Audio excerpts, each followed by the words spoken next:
The University of Haripur. Today we will discuss about the causes, major reasons and factors contributed to the War of Independence.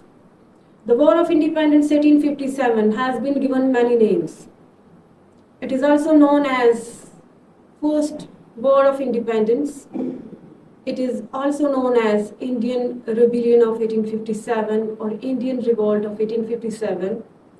The Western historians described it as Indian Mutiny. There were many factors contributed to the War of Independence. And today I will discuss about those factors and consequences and aftermath of 1857 War of Independence. The war left undeniable imprints on the socio-political fabric of Indian society. The uprising was huge, although it was suppressed.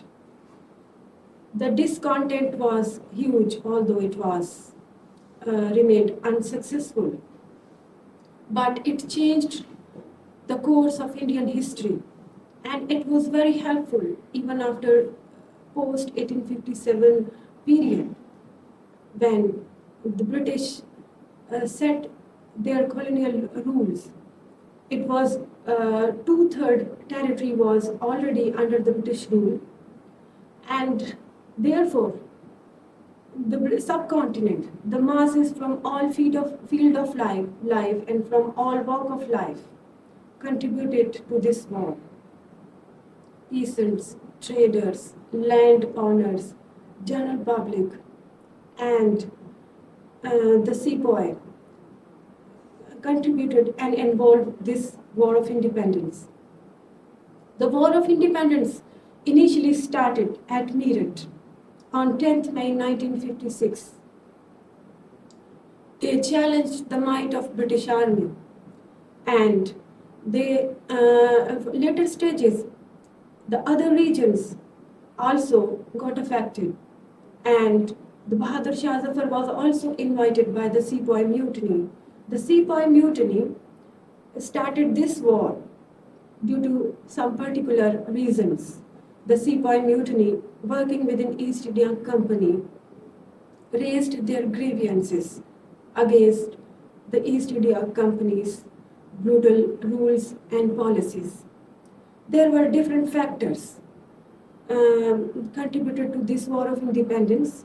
Firstly, we have political factors. So here it is important to note that the War of Independence also created novel ideologies among the Muslim community, among Hindus and the Britishers. It was a significant uprising and changed the socio-political structure of Indian subcontinent. Prominent figure of the war were Mangal Pandey and Rani Lakshmi Bai of Jhansi. The war started at the place of Meerut, but later it engulfed all other cities and towns. And there were political reasons, social reasons, religious reasons. Firstly, we have political reasons. In political reasons, there was annexation formula introduced by British administrator Lord Dalhousie. It was annexation formula to annex those particular territories whose Maharaja or the Raja had no son or had no natural heir. The Raja or the Maharaja couldn't claim for the territory even if they have adopted son. So it created discontent among landowners and Raja and Maharaja of the states. So annexation policies, they considered that the Western rule is preferable to change the Eastern structure. Actually, by introducing these annexation policies or the formula of annexation, the British government wanted to introduce their political and social structure by replacing the set social and political structure of the Indian subcontinent. So it created discontent among this particular segment of the society. Then economic and administrative reasons. The British government levied heavy taxes to grab maximum revenue, and they spent this revenue collected from the Indians for the purpose of war and such activities. So the revenue settlement and the high imposition of high taxes created grievances among the masses. So they were peasants, artisans, zamindar, landowner raised their grievances. And within EIC, I mean East India Company, corrupt people were holding administrative posts, and they exploited general people, and they received a bribe, and they were corrupt. Therefore, people from all walks of life largely discontented due to these policies and these reforms. There were social reasons. The social reasons included socio-cultural norms. The British tried to implement their socio-cultural values instead of Indian social cultural rituals and set norms. And they deliberately trying to change the social structure of India by introducing social reforms. The EIC wanted to replace Indian rituals, conventions, and set norms and traditions. So, some later years, the Britishers introduced Female Infanticide Prevention Act 1870. So, therefore, all these causes led to the anger, and the people fully realized that the foreign company, East India Company, is deliberately replacing the Indian social structure. The final straw, the final uprising, which ignited the whole Indians, was the religion reason. As we know very well, that it's a temperament of South Asian, especially the Muslims and the Hindus. They can bear economic exploitation. Straw, the last reason was significant. It was religious reason. As we know very well that it is in the temperament, in the psyche of South Asian people, especially the Muslims and the Hindus, that they never accept sentiments against their religion. So, the introduction of Enfield rifle and its pattern became a major problematic factor among the Hindus and the Muslims, especially the Indian sepoy working within East India Company. Let me tell you about the rifle. It is known as Enfield rifle.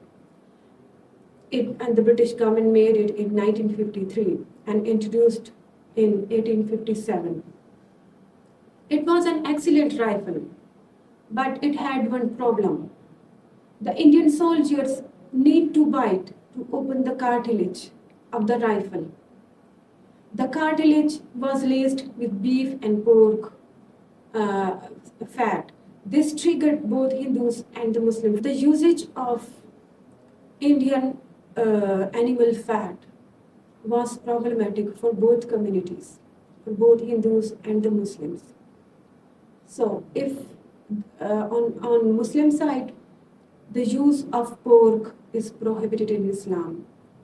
So, the Hindus also raised their voices that they cannot bite cow, which is cow is considered as holy animal in Hindu religion. So they also rejected the use of this rifle, and they considered it against their religious perspective, both the Hindus and the Muslims. And they realized that the usage of animal fat laced cartilage as sacrilegious to their faith. So this discontent simmered among the Indian soldiers and revolt engulfed cities and state. So as I have told you earlier that the revolt started within the Indian sepoys working in East India Company. But due to all these reasons, due to social reasons, political reasons, I have discussed the annexation policies and corruption at administrative level, exploitation. All the masses were fully realized and started war and contributed with the war with East India Company soldiers to bring a revolution. So the key events of the war were it erupted in Meerut, where sepoy revolted against their officers of East India Company. Kanpur, where Nana Sahib led the resistance. In Lucknow, Rani Lakshmi and Nawab Wajid Ali showered the prominent figures. So these cities were the center of British brutal reprisal. The rebellion was suppressed through the military might in 1858. Its aftermath, East India Company was abolished and policy of consultation with Indians started. As I have told you that during the post 1857 period, many reforms were introduced because it created a sense of national identity and socio-political consciousness awakening and realization. So despite defeat, the uprising fostered a sense of national identity and reforms for the subsequent colonial period. The Indian Rebellion of 1857 is regarded as a crucial turning point in the Indian history that ignited nationalist sentiment. So, at last, we have some related questions. Who were the leaders of War of 1857, and what were the main causes of War of Indian Rebellion, and how did the British respond to War of 1857, and what role did the Mughal Empire play in the War of 1857?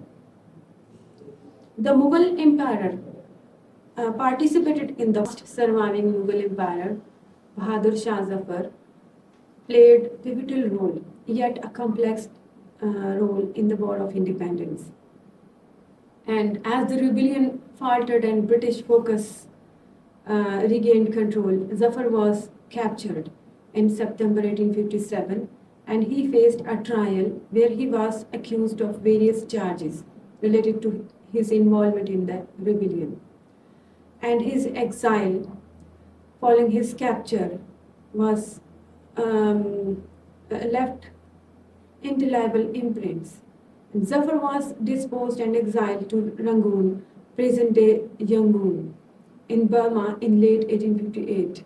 His exile marked the end of Mughal sovereignty in India, and the British rule lasted for the subsequent 90 years till 1947. While Bahadur Shah Zafar did not possess significant power or military capability during the rebellion, but his status as a Mughal emperor provided a rallying point for Indian sepoys or other general people who were opposing British rule. So this was all about today's lecture. Thank you so very much.